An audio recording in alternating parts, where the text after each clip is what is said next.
tidurku adalah supaya qiyamul lail dan wiridku kuat. Maka tidurku adalah wiridku. Tawassul itu tidak meminta kepada selain Allah. Tawassul itu minta hanya kepada Allah dengan menyebut nama kekasih Allah.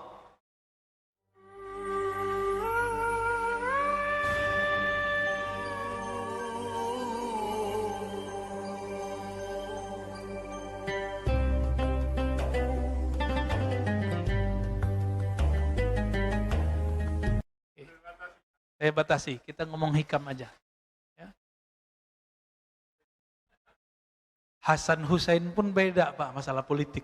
Hasan memilih untuk diam, Hussein memilih untuk bukan berontak. Ingin mengkritisi pemerintah.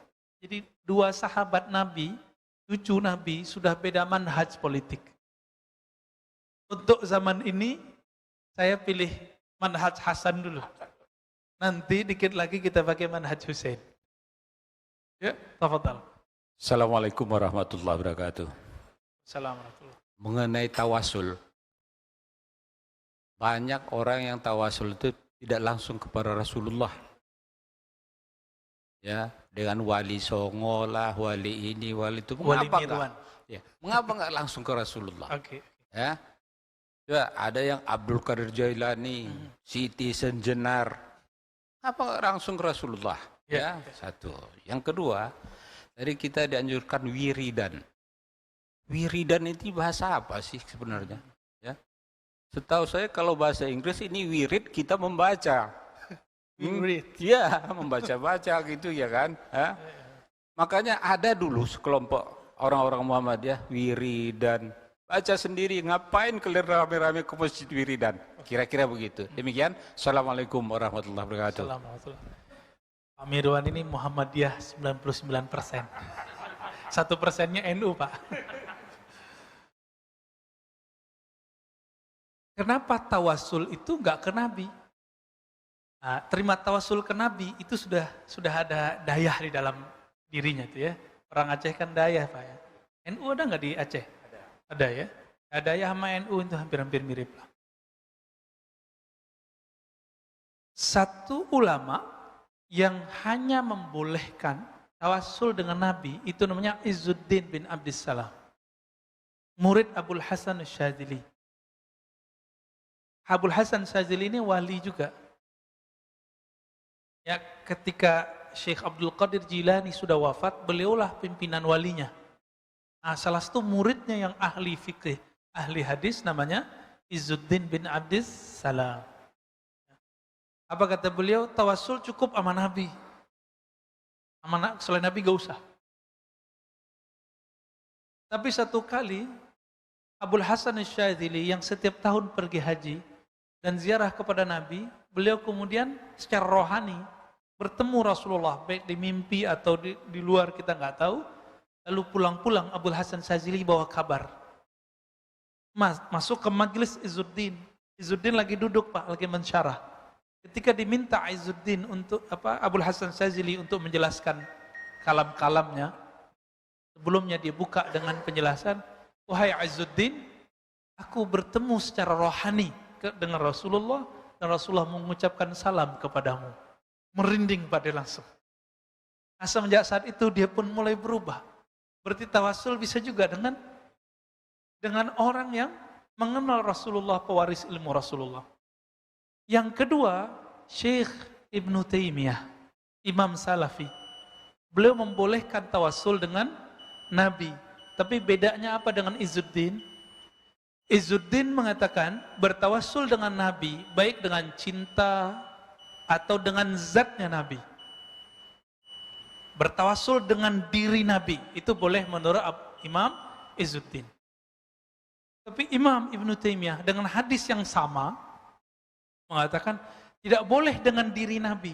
Bolehnya cuma dengan iman kita kepada Nabi. Ibnu Taimiyah. Tapi nanti datang Salafi di akhir zaman, Syekh Albani, Syekh bin Baz, mengharamkan tawasul secara mutlak. Beda lagi dengan imamnya. Ya, Pak Mirwan yang mana nih? Ya, Adapun jumhur ulama ahlu sunnah di Mekah, dulu ada namanya Sayyid Ahmad Zaini Dahlan. Imam-imam kita dari Indonesia, ya, Syekh Mahfud Tarmasi, ya, Ahmad Khatib Minangkabawi, itu berguru kepada beliau, Sayyid Ahmad Zaini Dahlan. Tapi lebih banyak berguru kepada Bakri Syata, pengarang kitab I'anatul Talibin. Ini mereka termasuk juga ayah Buya Hamka, Syekh Abdul Karim, ya. Abdul Malik Abdul Karim, Abdul Karim Amrullah, ya. Ini mereka ini berguru kepada Sayyid Ahmad Zaini Dahlan yang mengatakan bahwa tawassul dengan Nabi ataupun dengan selain Nabi yang mereka orang-orang soleh itu boleh dengan keyakinan mereka adalah pewaris Nabi Sallallahu Alaihi Wasallam. Maka oleh Sayyid Muhammad Alawi Al-Maliki, imam di Mekah, beliau ayahnya, kakeknya itu pengajar di Mekah, Pak. Tapi tahun 80-an karena persoalan tawassul dan masalah salawatan, beliau tidak boleh ngajar lagi di Mekah, di Masjidil Haram. Apa namanya? Sayyid Muhammad Alawi Al-Maliki. Bahkan ada ustadz muda di Indonesia berani kurang ngajar menyebut beliau. Apa katanya? Sayyid Muhammad Alawi Al-Maliki itu taghut, musyrik. Apa kata dia? Sayyid Muhammad Alawi Al-Maliki musyrik. Kira-kira gimana, Pak? Orang baru ngerti agama, Sayyid Muhammad sudah menjadi ulama besar, dia belum apa-apa, berani mengatakan Sayyid Muhammad musyrik. Hah? Saya nyebut nama, Pak, ya. Saya minta ampun kepada Allah. Ya, saya paling anti sudah nyebut nama itu. Allahumma sholli ala Muhammad. Apa kata dia? Karena dia salah faham. Dikira tawassul itu meminta kepada selain Allah. Padahal Sayyid Muhammad mengatakan enggak. Tawassul itu tidak meminta kepada selain Allah. Tawassul itu meminta hanya kepada Allah dengan menyebut nama kekasih Allah sebagai ACC. ACC doang, Pak. Ya? ACC boleh enggak tuh? Ini dalilnya hadis Imam Tirmizi dan hadisnya sahih. Oh, dijawab oleh Syekh Albani. Loh, ente salah. Ini hadis hanya boleh kepada orang yang hidup dan Nabi doang. Dijawab lagi oleh Sayyid Muhammad. Mana dalilnya bahwa tawassul mesti orang yang hidup dan hadir dan Nabi doang orangnya? Enggak ada. Itu hanya pemahaman Syekh Albani. Pemahaman yang dikultuskan. Maka orang-orang kalau sudah mengkultuskan pemahaman imamnya, walaupun dia tidak mengkultuskan imamnya, maka ini sudah jadi berhala baru. Dia akan menyalahkan orang-orang yang tidak salah. Dia akan menganggap syirik orang-orang yang tidak syirik. Paham di situ? Ya. Sayyid Muhammad, beliau, ayahnya, kakeknya, itu mufti Mekah. 80-an, Pak, tahun 80-an, masih ngajar di Mekah. Tapi karena orang-orang ini, ya, Ibnu Mani, ya, dia nulis buku kesesatan Sayyid Muhammad. Dan di situ disebut Sayyid Muhammad sebagai taghut Mekah, berhala Mekah. Bayangkan, keturunan Rasulullah, ahli hadis, hafal ribuan hadis. Kalau versi Said Agil Munawar, murid beliau, itu murid beliau, Pak. Jadi nggak usah jauh-jauh nyari guru. Itu Said Agil Munawar, orang sini. Benar orang sini. Ya. Maka beliau kalau ngajar Riyadhus Shalihin pakai kitab nggak, Pak? Udah apal beliau. Ya. Dan beliau bersaksi ya ke kita di kelas dulu bahwa itu Said Muhammad hafal kutubus sittah. Saya tidak tahu maksud hafal itu apakah hafal semua atau hafal secara maknawi. Said Muhammad Alawi Al-Maliki punya kitab judulnya Mafahim Yajibu an Tusahhah. Pemahaman-pemahaman Salafi Wahabi yang mesti diluruskan. Itu judulnya. Ulama Mekah. Yang kita tahu kan Mekah cuma Sudais doang. Syuraim. Ya. Ya. Kita nggak tahu ulama-ulama yang dibalik itu. Ada Syekh Ismail Zaid. Ada ulama kita orang Indonesia, tapi gurunya Said Muhammad. Namanya Syekh Yasin Al-Fadani. Orang Sumatera, Pak. Said Muhammad keturunan Rasulullah setiap hari Rabu atau Selasa malam Rabu, kata Syekh Ahmad Marwazi, itu ngaji ke sana setoran kitab, baca hadis, dengerin riwayat-riwayat dari beliau. Jadi orang kita jadi ahli hadis. Bahkan Syekh Ali Jum'ah jadi mufti ya, di Mesir, mufti sebelumnya, itu beliau mengatakan, Syekhi, guruku Syekh Yasin Al-Fadani. Dia menyebut orang kita dengan Syekhi. Gimana tuh? Ya, kita nggak pede sama orang kita. Ya, ilmu itu sekarang udah diboyong semua ke negeri ini. Jadi sanadnya Said Muhammad, sanadnya Syekh Yasin, sanadnya para masyayikh, Hasan Masyad, itu sudah dibawa apa ke sini? Syekh Ismail Zain, murid-muridnya di sini. Di Mesir ada Syekh Yusri, ada Syekh tadi Ali Jum'ah, ada Abdul Bais Katani. Kita cek orang kita juga Pak. Ini mau orang Indonesia ini kemana-mana ngajinya luar biasa. Bahkan saya kaget, Syekh Umari, di zaman yang saya berpikir orang kita nggak ketemu beliau, ternyata udah ketemu beliau. Tapi beliau nyandain kita Pak. Apa kata beliau? Orang Indonesia, katanya, kalau bilang, ana azhabu ilal makkati. Itu kalau yang ngerti bahasa Arab salah tuh. Mekah nggak boleh pakai alif lam. Ana azhabu ilal makkati. Yang benar gimana? Ana zahibun ila makkata. Kalau ke Madinah, kata beliau orang Indonesia, ana azhab ila Madinah. Padahal ilal Madinah. Ya, kebalik-balik. Itu dicandain. Artinya orang kita emang sudah berguru ke mereka dari masa ke masa. Ya. Jadi tinggal Pak Mirwan pilih. Pilih Said Muhammad atau Ibnu Mani'. Pilih Izzuddin bin Salam atau Syekh Ibnu Taimiyah. Tinggal milih aja Pak. Ini tidak bagian yang mesti kita sama, kita boleh berbeda dalam hal ini. Gak masalah. Oke? Karena ini bukan masalah usuluddin, kecuali bagi ustadz yang saya sebut tadi. Bagi dia tawasul perkara akidah. Bagi kita enggak. Tawasul itu perkara tata cara doa. Maka dia termasuk ke bagian fikih, furu'. Berbeda di sini, bukan beda akidah. Tapi sayang sekali, sekarang ya di pesantren modern, saya ulang-ulang ini di mana-mana biar ngeh. Diajarkan kitab salah satu ulama yang menganggap tawasul itu musyrik, namanya Saleh Fauzan. Diajarkan di pesantren-pesantren modern sekarang di kelas 5 atau kelas 6. Diajarin Pak. Saya nggak tahu nanti gimana nanti umat-umat kita nih, santri-santri kita ini. Nggak hati-hati masukkan anak pesantren modern. Semoga para kiai yang memimpin pesantren modern mengkaji kembali kitab apa yang dia kasih. Kitab apa yang disajikan ke murid-murid. Ustadz ini mah sama, judulnya sama. Judulnya I'tiqad Ahlus Sunnah. Di dalamnya menganggap musyrik orang yang Ahlus Sunnah. Cuma karena tawassul. Nauzubillah min dzalik. Ya.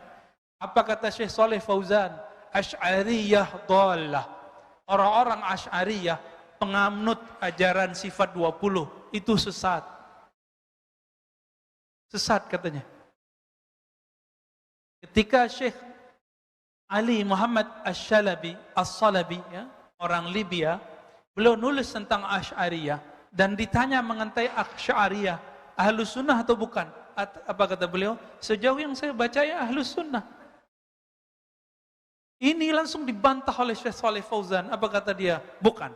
Asy'ariyah bukan Ahlus Sunnah. Jadi kita ini bukan Ahlus Sunnah Pak. Ya? Makanya Said Muhammad dianggap oleh dia bukan Ahlus Sunnah.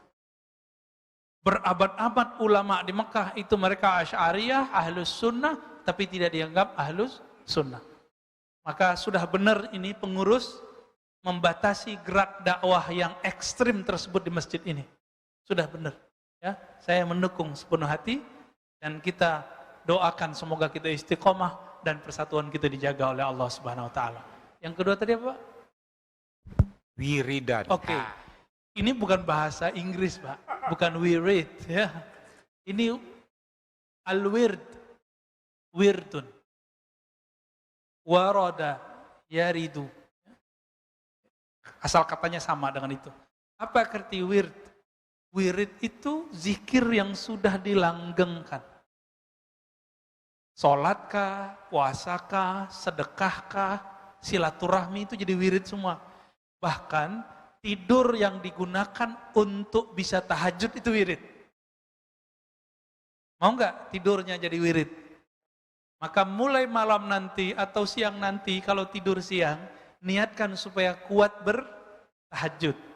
Maka tidurnya dihitung wirid, Pak. Dari mana kita tahu ini? Dari Nabi SAW. Nabi mengatakan, bantulah qiyamul lailmu dengan qailulah. Dengan tidur sejenak siang hari. Bukan kaithurah, Pak, bukan tidur panjang. Yang kedua, Abul Hasan Syazili, guru Izzuddin. Abul Hasan ini kakek gurunya pengarang hikam. Makanya nyambung sudah ya. Apa kata beliau ke muridnya, khadamnya? Wahai muridku, jangan ganggu aku dari wirid. Lalu Abul Hasan Syazili tidur. Ngorok lagi, Pak. Muridnya karena patuh jadi gak diganggu. Tapi kemudian dia bertanya-tanya di hatinya, pertanyaan besar muncul di kepalanya. Katanya mau wirid, kok tidur? Makanya guru-guru kadang-kadang aneh-aneh, Pak. Guru-guru itu kadang-kadang aneh, benar-benar aneh. Dan kita nggak boleh ingkar, kita dalam hati bertanya boleh, tapi jangan ingkar. Bertanya aja, nanti saat yang tepat kita bertanya. Bangun beliau, wudu, zikir, selesai zikir ditanya, wahai Tuan Guru, katanya engkau mau wirid, kenapa tidur? Apa jawaban Imam Syazili? Tidurku adalah supaya qiyamul lail dan wiridku kuat. Maka tidurku adalah wiridku. Jadi coba nih, mulai hari ini, malam nanti, ketika mau tidur, katakan, aku berniat untuk qiyamul lail, untuk zikir malam ini. Maka itu sepanjang malam Allah hitung, berwirid. Walaupun tertidur. Wah enak nih ya. Walaupun ketiduran Pak, bangun-bangun udah azan, gak apa-apa. Nanti langsung setelah pulang dari masjid, qadha salat witirnya, baca wirid-wiridannya yang ketinggalan. Cara istiqomah cuma satu, mengqadha yang ketinggalan. Kalau kita nggak qadha yang ketinggalan, siap-siap bolong besok ya. Baik, ada lagi? Sudah? Masih ada? Baik, cukup ya? Oke. Baik Bapak Ibu yang makan Allah, semoga kalbu kita selalu hadir bersama Allah, banyak menyebut nama Allah, berlatih mengenal Allah Subhanahu wa Ta'ala.